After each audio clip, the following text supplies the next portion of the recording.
আসসালামু আলাইকুম। বক্রম দিয়ে আজকে কামিজের গলা সেলাই করব। তো সম্পূর্ণ টিউটোরিয়াল থাকছে।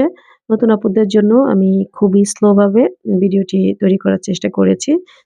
যাতে করে তারা সুন্দরভাবে বুঝতে পারে। তো ১ম এ হচ্ছে গলাটি কেটে নিতে হবে বক্রম দিয়ে। এরপর একটা টুকরা নিতে হবে বড়। তো ১ম এ গলাটিকে এই যে কাপড়ের অংশের সাথে একটা সেলাই দিয়ে আটকে নিতে হবে। তো এখানে আমি একটা সেলাই দিয়ে আটকে নিচ্ছি। তো আমি আগে বলেছি একটু স্লো করে দেখাচ্ছি যাতে আপনারা ভালোভাবে বুঝতে পারেন। তো গলাটিকে ১ম এ একটা সেলাই দিয়ে আটকে নেয়ার পর, এরপর পাশের দিকে হচ্ছে আ ১/২ ইঞ্চি বা ১৫ ইঞ্চি, ১/২ ইঞ্চি নিলেই হবে, কেটে নিচ্ছি। তো এরকম করে দুপাশ থেকে কেটে নিচ্ছি।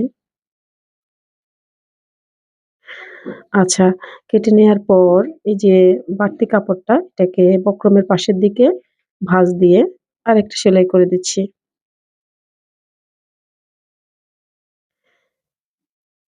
এখানে ভাঁজটি খুব সুন্দরভাবে দিতে হবে। এরপর কর্নারের জায়গাটিতেও ভাঁজটিকে আরেকটা ভাঁজ দিয়ে তারপরে এপাশ সেলাই করতে হবে। তো এভাবে সেলাই করে নিয়েছি। এবারে এই যে উপরের বাড়তি কাপড়টা কেটে নিচ্ছি। এবারে যে বডি পার্টের সাথে এই যে গলার পাটটিকে জয়েন করব। তো ১ম এ হচ্ছে সুন্দরভাবে বিছিয়ে নিব।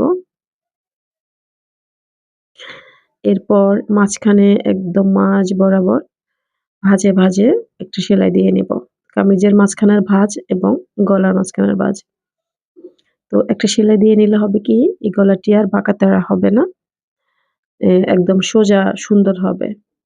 সুন্দরভাবে বসাতে সুবিধা হবে।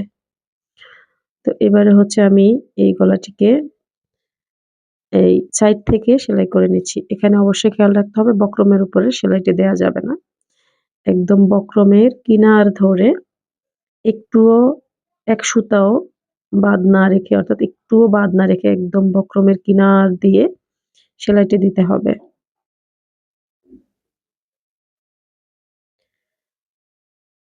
তো বক্রমের কিনার দিয়ে আমি এই সেলাইটি দিয়ে নিয়েছি।